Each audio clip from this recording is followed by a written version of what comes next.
started here. Hello, Facebook. You guys are live as well now. We're about to head into our second show today. We have a lot of pro-life apologetics ahead of us, so get ready, lean in. We're going to get our hands a little wet here so that you guys are feeling better equipped as this New York abortion law is just becoming more and more the norm. And I just realized somehow that camera got bumped and moved. Jim, can you move the Facebook camera? Yes, toward me. Yep. Keep coming. A lot. Yes, keep going, keep going, keep going. Hey, Facebook, I can see you now. Keep going. Yeah, it's still. Go, go, go, go, go. Good. Yep, there we go. Excellent. So we are just getting started now that you can see me. See the full picture of the studio. We are heading in. Let's see.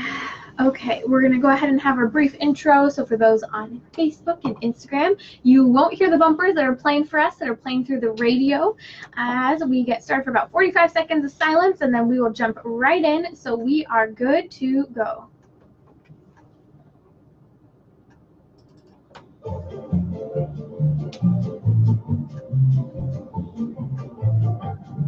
You're listening to Trending with Timmerie, offering an eternal perspective on today's hottest topics. National speaker Timmerie Millington has been a passionate advocate for life as long as she can remember, helping Gen X through Z answer the call to true feminism.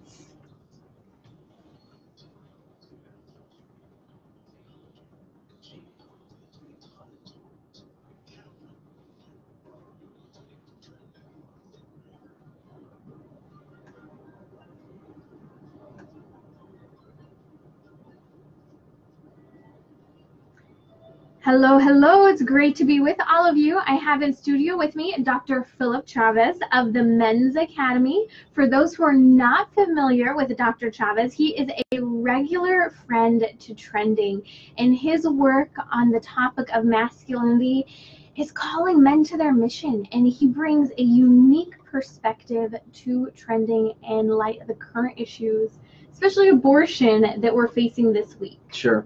Thanks for being with us. Now, you have a retreat coming up, and I don't want to forget to mention it. Can you just throw a teaser out, especially for people who are maybe closer, near to Southern California, who might be able to participate? Sure. It'll be this April in Marietta, California.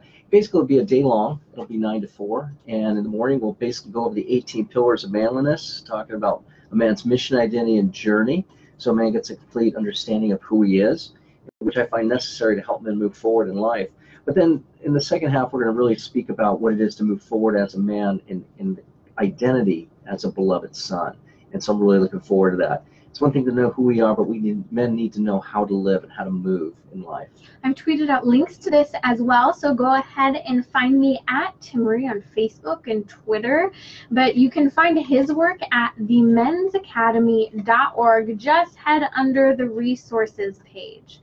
Coming up on the show today, we have a full show especially packed with pro-life apologetics.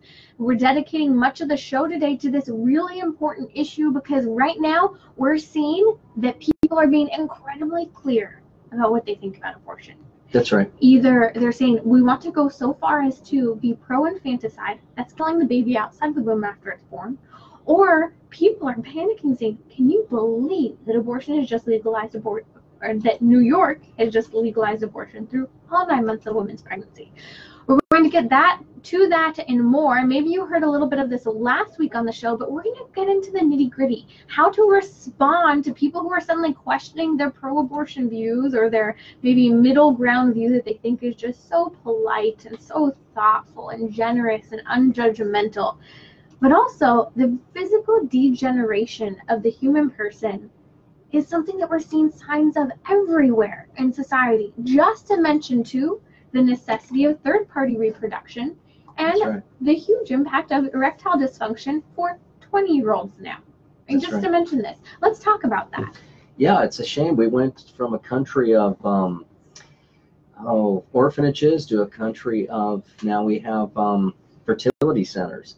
And so, yeah, it speaks of a kind of a bad pattern. Not that orphanages were necessarily good, but where life was abundant and now it's not so much so. And because of the physical degeneration of the human person, which has a number of causes, mostly I believe environmental, but even the things that we eat and whatnot, and things we're exposed to, yes, cause a certain degeneration of the human person, which is causing more and more couples to be infertile. You know, there are really projections out there that within the next 50 years or so, and even sooner than that, in fact, most people, and not just women but men, will not be able to conceive a child naturally without third-party reproduction alternatives. Now, before we even go any further, if you're just joining us, I really want to push NAPRO technology. NAPRO, that's NAPRO technology, is really the training of the medical profession and understanding adequately women's anatomy, women's biological makeup, and really the hormones in the woman's body, and part of what's impacting the inability to achieve pregnancy. And so there are a lot of great resources. We don't have to have hormonal contraception. We don't need abortion to plan and maintain family size and so forth. And so those are great resources to look into, be aware of, because I know you and I each have friends who really experienced an infertility crisis already. It's a reality, yeah. So that is one resource, but part of the problem with infertility, or one reason that leads to infertility, and I'm not saying if you're infertile, this is the only reason why, is multi-years use of hormonal contraception. That's right. And as I understand it, yes, the effects of that, in fact, how it works at all biologically, but yeah, as it's passed down and more as the increased uses, is the interplay of the what do we call it?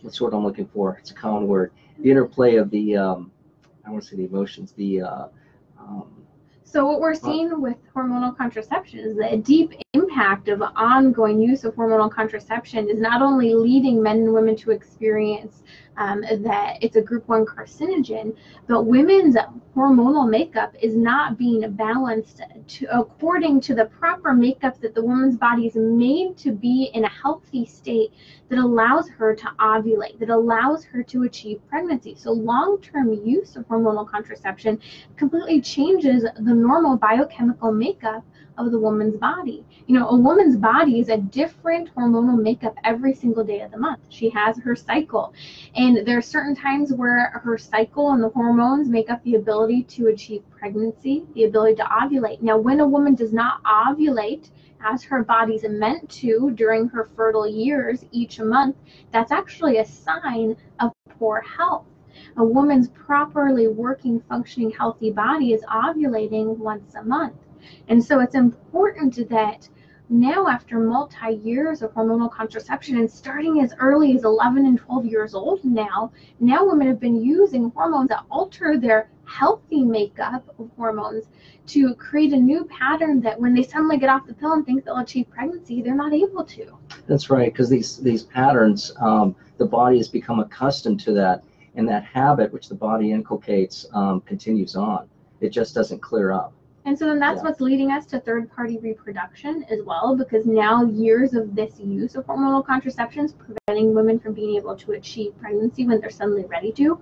Or many people now want to have children, and it's much later in life. They're not able to. They focused on career and other things before family life. That's right. Which shows you, too, that when I think a woman is meant in the order of nature to bear children earlier as opposed to later. And so, I mean, you know, women ovulate earlier or early and in their life, in their teens. And so there's a pattern set by which she's able to have children bear well in her late teens and early 20s. And the more and more that's deferred, I think it's in some way going not against nature directly, but it's certainly, you know, a woman is more fertile and bears more healthier children in earlier 20s as opposed to her 30s or 40s. Now, this isn't a health class, but there are certain health consequences, especially for women with all the hormones that are now even within dairy, for example. That's right. I know a lot of women who are really, the doctors over and over again are advising that women not drink or eat any types of dairy because the added hormones, added growth hormones and so forth, is further altering the hormonal makeup of the woman's body. And so maybe you haven't even taken hormonal contraception, but you're experiencing infertility. It's because it's within our own food. But it's not just the side of women that we're seeing a struggle here. I have with me Dr. Phillip Chavez of the Men's Academy. We're seeing the physical degeneration of men as well, just in basic strength and health. That's right, and it's a shame to see that one can see, especially in younger generations now. Boy, this for me is painful to see and to talk about, is because what's happening is younger men, they're physiologically degenerating, and as you and I spoke about privately, Timmerie, it hurts me when I see that a man's shoulders are now more narrow than his mother's in many cases. And so he's losing that physical integrity, that physical strength, which one of the things which helps his hormonal development and all the rest is the use of his strength. And so the less and less men are using it, the less the bones are built up and the less that his body is becoming firm and strong and vital.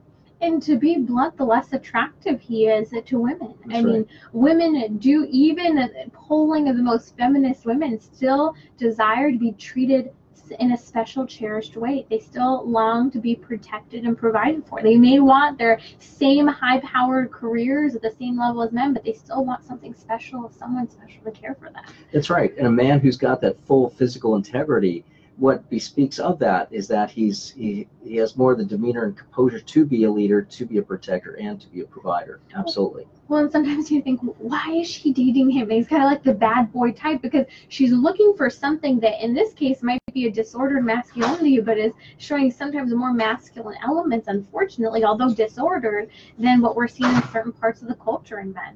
Sure.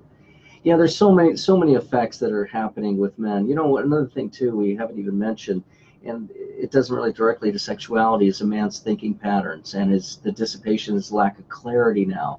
Men are having a harder time focusing, seeing things through, and this affects relationships and even affects to a certain extent sexuality, because I think what's happening is men are degenerating and their minds are also being compromised. They're looking for types of stimulation. It's one of the reasons I believe there's such an increase in poverty, is because a man's mind, it's of such a nature now that it seeks actually to be stimulated more and more.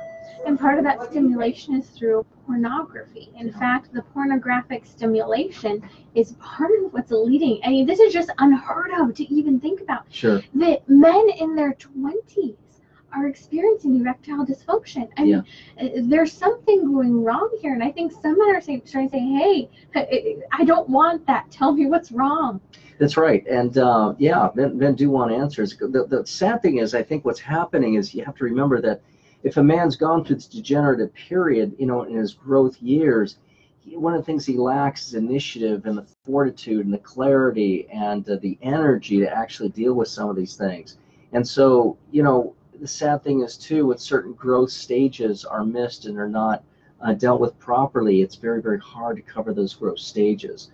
So, and again, I believe this too is one of the reasons why we see men with less leadership, less skills in initiation, less ability to defend themselves, less ability to act more nobly and sacrificially. And again, I think all this redounds to that physical degeneration he's experiencing. And, you know, we could touch on the mental, emotional, physical, the damage that porn use and regular masturbation has had. You know, the fact that food, so many men are eating so much soy and other foods that are highly pumped with estrogen that we just know medically, basic scientific research is not good for men. It messes up with their hormonal levels as well. That's right. And we're finding that more estrogen levels, they're higher than men.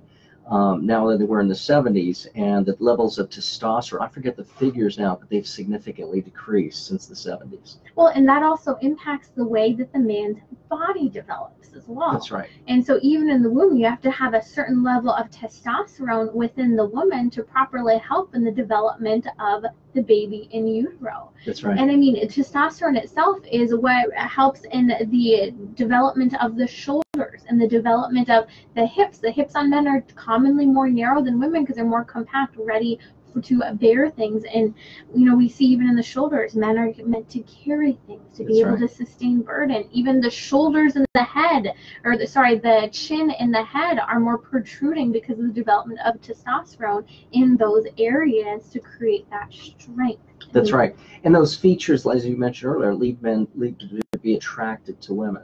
And those natural masculine features, which again set them apart, are what women find attractive in men. That's Dr. Phillip Chavez of the Men's Academy. You are listening to Trending with Timmerie. Hello, I am Timmerie. It's great to be with you. I'm not trending. I almost just said I'm trending. Maybe I am trending right now. We should check Twitter. Speaking of Twitter, you can follow me on Twitter at Timmerie. That's Timmerie. Okay, so we're going to go there. I want to talk about masturbation here because this is a huge part of erectile dysfunction. Now, it's a topic that, unfortunately, I find myself so often having to explain to men why it's not okay. Now, quite frankly, I think other men should be doing that. It's not my job as a woman. I remember, in fact, at one conference I was at this past summer, one of the kind of oversight people for some of the participants, it was a high school age, noticed that the boys' beds were jiggling at night. It was very clear that there was some masturbation taking place in the boys' bunkhouse.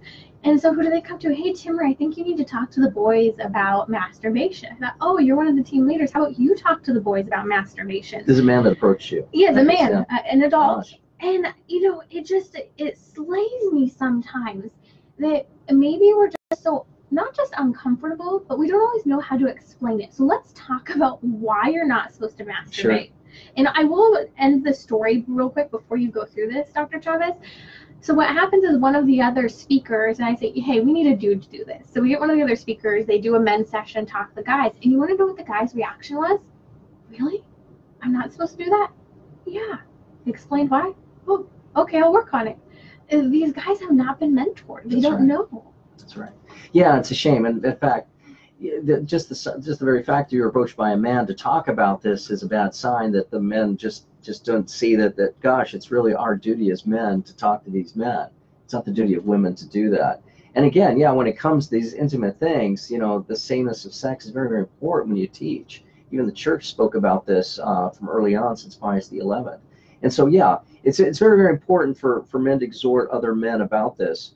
And but really that starts, really at the onset of puberty when boys need to be instructed. And the problem is that I think what happens, these lessons become more and more unintelligible when at the onset of puberty some initial instruction should be given. And so even the church has taught that in some respect we could teach about the facts of life, but in some respect there's a long-standing timeline to teach men about sexuality. So you teach them a certain way at the onset of puberty, get them prepared, and as they struggle and as they mature, there's deeper explanations that ought to be given. So it's not just a single talk. It's not just even a few talks. Training in sexuality should be an ongoing dialogue between father and son, and mother and daughter. I remember at one point, I think it was actually at the men's summit this past year that I was at with you, and one of the speakers was, primarily an all-male group. One of the speakers, Mark, was actually talking about how a story with, his young son, very young, and they noticed that he was starting to have early erections as a young boy. And I thought, oh man, I've got to talk about this. He was talking about how just like uncomfortable he himself felt, and he's praying, how do I address this issue? And he finally, it was simplified. The moment came and he just said, hey buddy, are you noticing things with your body are happening? Because his son's really young, and his son's like, yes, kind of gets a little uncomfortable and squirmish. And he said, you're just like your dad.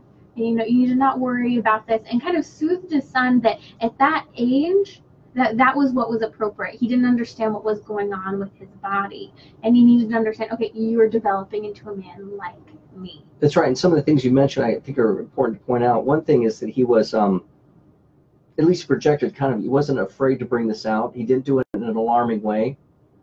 He assured, what was important in that too is he reassured his son in a calming, in some way I'll use the word forthright manner, which is very, very important. But what's interesting, Timmerie, what I find in instruction generally when parent and child, one way parent can figure out how to teach their child about the things of sexuality is for a parent to ask themselves, what would I wish my own father would have told me? And so if you could put yourself on the other side thinking, when I was young, what do I kind of wish my dad would have said to me? And then they'll figure out what to say to their sons. It's sad that in this age that we have to be told how to teach our children about sexuality, something that's so already so intimate into our nature, that's so inherent.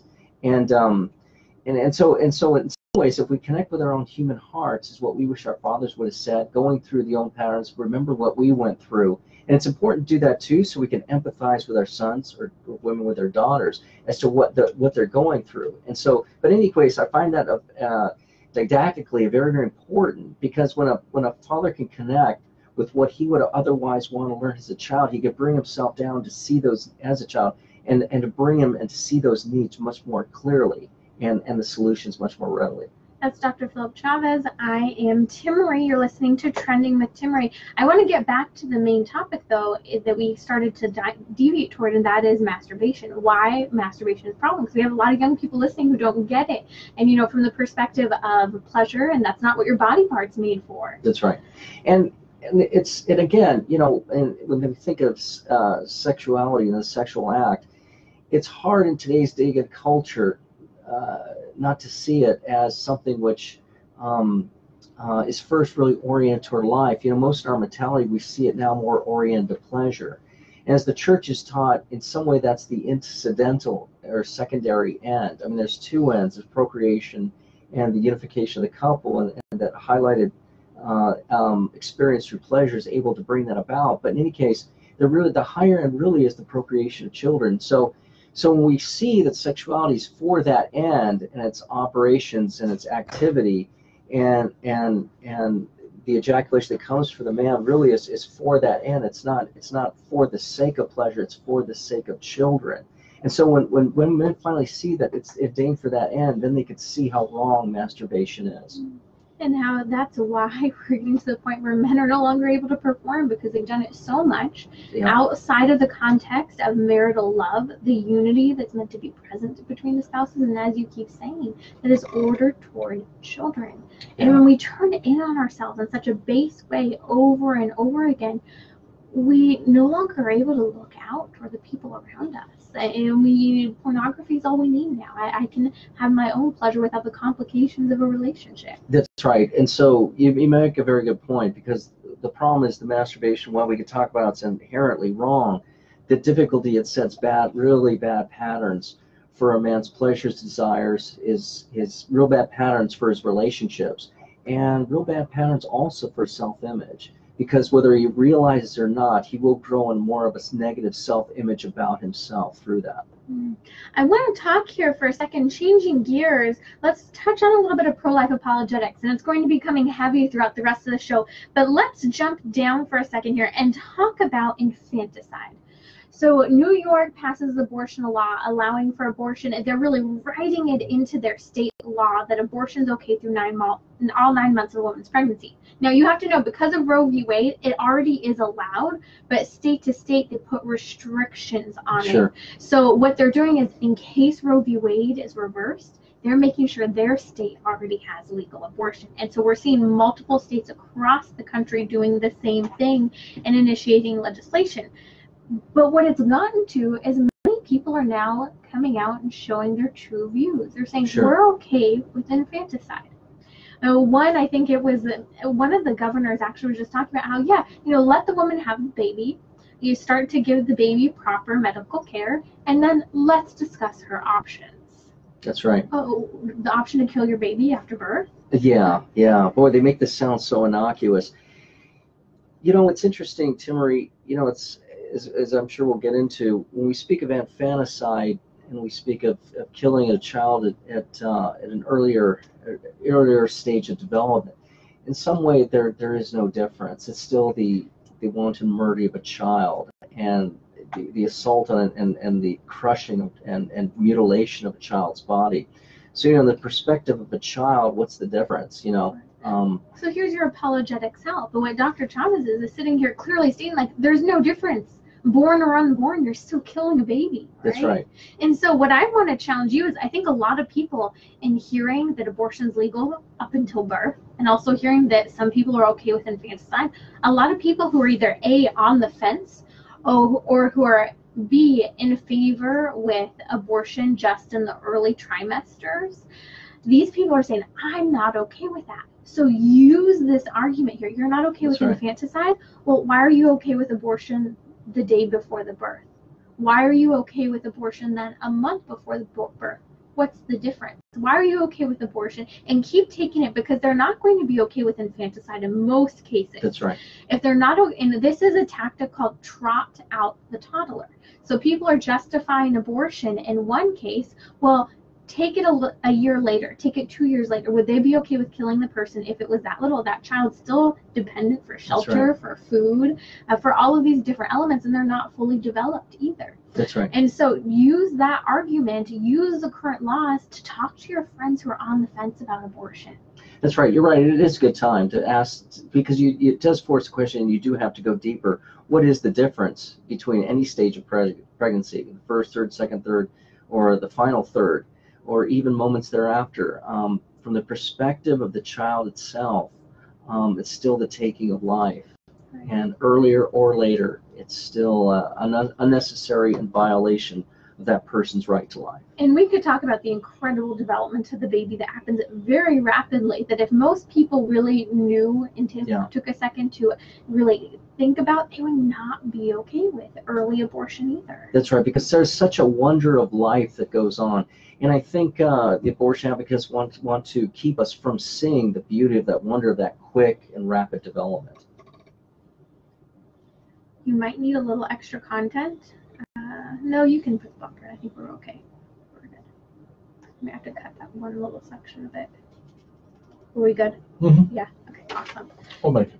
2.2. Okay, we're gonna head into our next segment. Shout out to everyone listening on Facebook and Instagram. If you're joining us, I would love to hear where you're from. Let me know. Shout out to all the people who I was with the last couple weeks at St. Mary's, at the Women's Magnificat group, and at UCCC. Okay, we're going to go ahead and stop that. And we are 12-minute timer, good to go.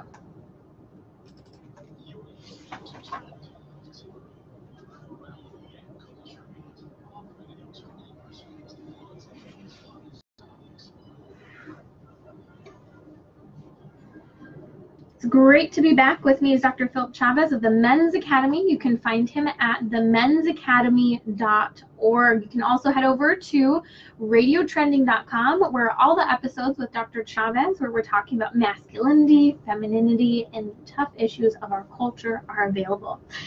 Dr. Chavez, this past week we saw Valentine's Day, and Planned Parenthood has the gall to actually promote abortion on Valentine's Day and do fundraising. It is, I'm not even going to go there with the emails they sent out. But this week they sent out an email really talking about Black History Month and creating awareness. And they keep putting out these statements that we stand with Black women. This is such a lie. That's right, and for a number of reasons. Certainly within the initial planning and forecasting of Planned Parenthood was from a eugenics kind of disposition of the elimination of minorities in society, but also too, which include the blacks above all, but also too the difficulties that they find them more easy targets, and are more targeted in the Black communities, to find them as to be their next victims for abortions. And absolutely, because it's single parent homes, the right. higher risk of crime in prison for the men not being present in the home. Yeah. You know, this is what people do not know. And if you're listening here and this is the first time you've ever heard it, use it and run with it. The pro-abortion movement, as Dr. Chavez said, has deep roots in a very racist community. I mean, we know that Margaret Sanger was closely connected and spoke at KKK events, you guys. We know that Margaret Sanger talked about really erasing many people and different types of population from the country, and she intentionally targeted Planned Parenthood abortion clinics and contraceptive opportunities through Planned Parenthood in areas where there were schools that were in impoverished communities and communities that were less affluent. You get rid of the immigrant, get rid of the Black person in this country, was Margaret Sanger's vision. Yeah, and some of the others that worked with her, the names elude me right away, but they in some cases they didn't hide this. They actually would write about these things, and so. It's shocking. It's taken I think, a slightly different form, but again, even those agendas were even exercised in the European arena. But I think in some ways, here in the United States, it's manifested itself mainly through Planned Parenthood and mainly for the push for abortion. I'm actually going to go ahead and post over this week an interview of Margaret Sanger where she's talking about her vision. It's an interview, recorded interview, black and white, because she was alive many, many years ago, but it will help you to see where she was coming from. Not only that, I'm going to really recommend a resource, and that is a documentary that is just absolutely excellent, and it gets to the heart of just the absolute genocide, black genocide, and the pro-abortion movement, and that's MAFA 21. You can actually watch it completely for free online now. It came out over 10 years ago, but you can find it at MAAFA 21. I'll be sure to post links to that as well. But what we see right now in the state of abortion across the country is this. There were stats published last year, and since 1967, we have documented 59.4 million abortions. Do you know how many of those abortions were on black women? I'm not sure the percentage exactly. 20 million. 20.3 million. That is that's actually more than a third of all abortions over the last 45 years. More than a third of all abortions are on African American women. You guys, you say that Planned Parenthood has nothing to do with eugenics? Are you kidding me? Look at the numbers, they are clear. You know how many black people are in our population here in the United States? 42 million. So a third of the African American community today is missing in our country.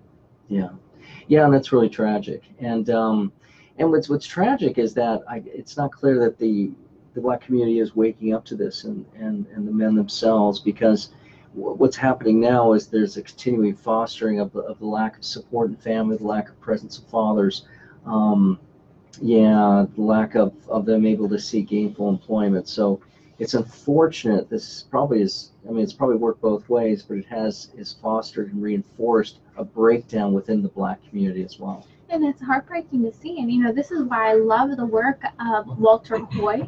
Walter Hoy is a Protestant minister who came to understand that his African American community was being targeted by Planned Parenthood. He started preaching on this, his own congregation, and projecting him, and now he goes all over the country trying to help the black community, especially ministers, understand that their people are being targeted and they need to hear about it at the pulpit, because women and men, their souls are being destroyed by the sin of abortion.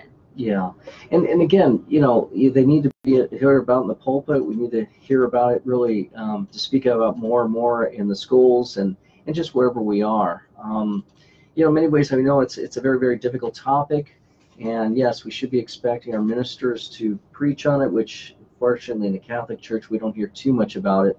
It's a little more safer subject than contraception, which is a little more difficult to speak about, but which also leads to abortion. But in any case, as much as we should expect and exhort our pastors to speak out on it, we too must be doing the same in our neighborhoods and among those we know. Put these stats, put those arguments in your tool belt. You can come up against people who are pro-abortion. And I was just talking to a student this weekend. They were saying, okay, help me in responding to this pro-abortion argument. And they asked one question that was loaded with like 10 questions. And I just looked at them and said, just so you know, that question itself was overloaded because there was so much in it and you have to hit so many different points. And so, taking it from the perspective of the abortion movement and its target of minority groups is a great opportunity to help you in bringing the conversation in and then talking about the humanity of the unborn child, the personhood present there. Shout out to everyone. This is Timmerie Millington. I'm going to get so not used to saying that yet. Timmerie Jaja, recently married. You're listening to Trending. A shout out to everyone. I'm heading out to Texas for the Binational Pro-Life League Conference on Marriage and Family. So I'll be in El Paso, Texas, the weekend of March 1st. So if you're in the area, we're going to be talking about contraception, abortion. We'll be talking about the importance of family, theology of the body. I know Trent Horn will be also speaking there, my former co-host from the show Hearts and Minds. We're over at Catholic Answers. So please join us. If you're more local to Southern California, I'll be speaking at Knott's Berry Farm at a banquet for young people on purity and chastity, and I'll also be speaking to young adults in Temecula for, guess what, pro-life apologetics. Come out, join us. In the studio with me today is Dr. Phillip Chavez. Doctor, I want to talk about the topic of Title 10 in this pro-life debate. Now, a lot of people don't really understand what Title 10 fully had to do with. It had to do with the government helping to provide health care for people who were not insured, essentially. That's right, who are needy, yes. Who were needy. And so what it turned into is, when it was initially implemented, it was not for providing abortion and contraception, but what it was turned into is, well, this is our family planning fund. And now basically everything that's family planning, they're claiming that family planning is now for hormonal contraception and abortion services. That's right. And so you're seeing from president to president, they're saying, no, this wasn't supposed to be for contraception and abortion. And so in each presidency, you see it kind of flopping back and forth where there's zero funding, Title 10 funding for clinics that perform abortion, and then it flips depending on the president. But the whole purpose was to help women and children. And yet, this isn't authentic health care for providing abortion and contraception. That's right. Well, if you just want to even go back to the notion of healthcare, and not to go off topic, I mean, we talked, well, certainly abortion has nothing to do with health, but even contraception too. It's the science of medicine and the practice of a doctor to bring about human health in the body. The problem is with contraception, you're making the body do what it's not meant to do. In some cases, directly with contraception, especially chemical contraception, you're actually making the body sick. And so contraception, and certainly abortion, but contraception is a thwarting, it's a twisting of the medical profession, which again is supposed to be bringing the body to human health. And contraception simply is an act to make it sick. Well, isn't it so ironic that this is supposed to be free health care for people of impoverished communities, and yet we know that hormonal contraception is made up of two group 1 carcinogens, synthetic forms of estrogen and progesterone, that are rampant in women's bodies today. We're seeing girls 18 and 19 years old who now have breast cancer. And if you have any tendency toward breast cancer, you more than triple your risk of breast cancer by even taking contraception for more than a couple months. And no one's talking about this. So in reality, here contraception is for impoverished communities, yet we're creating major health issues, when in reality, we should be creating the best possible health standards for the impoverished community to be able to survive on their own. That's right. And again, this is also, we must add that much of the chemical contraception really have an abortifacient effect. They don't prevent the child to be conceived. They prevent the child from being implanted and able to for its life to actually be brought to fruition. So for some of you, that abortifacient kind of language might be brand new. So contraception, birth control, they work as abortifacients, as you're saying. So there's a difference between sperm and egg never meeting, which we talk about the problem of, the hedonistic problem that it creates within the relationship and how we are using another person for a means of our own pleasure. But also what birth control and so many of these different types, and most of them do, is the baby's created, the unique, distinct human life is made, but then the chemical makeup within the body and the creation of the mucuses prevents the baby from ever implanting where it's meant to during its natural progressive growth in the womb. That's right. And so the effects in the end really are abortifacient.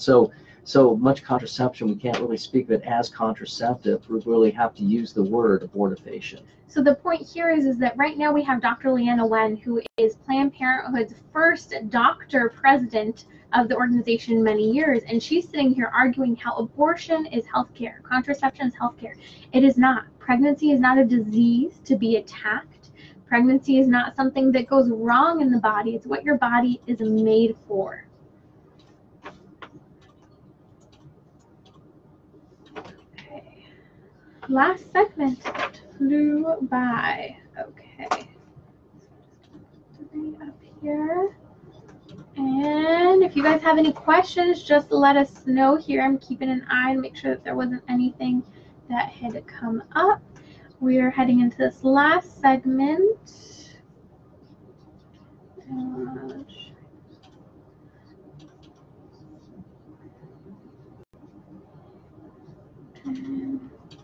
Okay, we're going to go ahead and get started. I think we're at 11:45, so let me let my time run out just a little bit. running along. Hope you guys are doing well, having a good week. Let me know how studies are going, because I know a lot of you from the UCCC conference are just joining us this week on Trending, maybe your first show. I hope studies are going well after your long weekend. Okay, we're good to go. Next.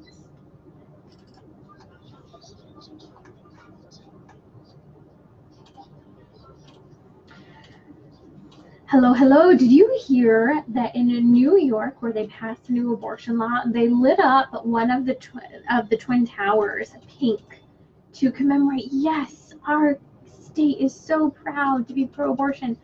That's just not true. So many Americans are truly pro-life, more than they realize. That's right. And isn't it shocking how why they would consider this something of great celebration, which when they are in the minority, it's sad that we're seeing our politicians take such pro-death stances at such with such vigor, and yeah, to project pink upon one of the towers, that's on the World Trade Center. It bespeaks of something very, very twisted and very, very perverse, because again, the end of government really is to protect family, to protect life. But I think, Timmerie, I think this is driven by a deeper agenda, which is that the quest for complete freedom of the woman, and so to keep a woman exercising her freedom, to keep her as she thinks in the workplace, abortion and really death at all costs to any inconvenience, any life which is convenient must happen. It's almost like, I think some may be offended at this word, it's almost like a sacrament to those who believe in the absolute autonomy and freedom of women. Yeah, I think that's a great way of putting it. The people who think that abortion is so necessary for survival. I do have to say there's hope out there, because I was speaking to a group, and I have to say this over and over again.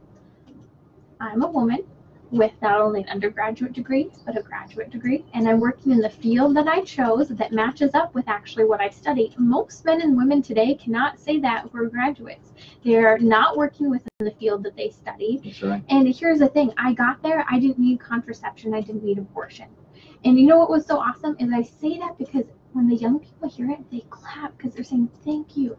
Thank you for saying that the sacrament of abortion is not necessary for us to live today. That's right. And would you say, though, Timmerie, and my knowing you, but I would always presume this anyways, the cause of that, of you being able to achieve these things, really is your dependence and your kind of surrender to God and His will. And really, that's what makes all of this happen, which makes the surrender happen as to why, when you depend on His will, His providence, He will bring you into these avenues that He's calling you to, without having to compromise your values, without having to compromise in using contraception. Absolutely, and it requires sacrifice on your own part. That I am not the end all be all. I mean, it requires the virtues of chastity, self-control, thoughtfulness toward others. It requires a certain lifestyle that so many people are not subscribing to today.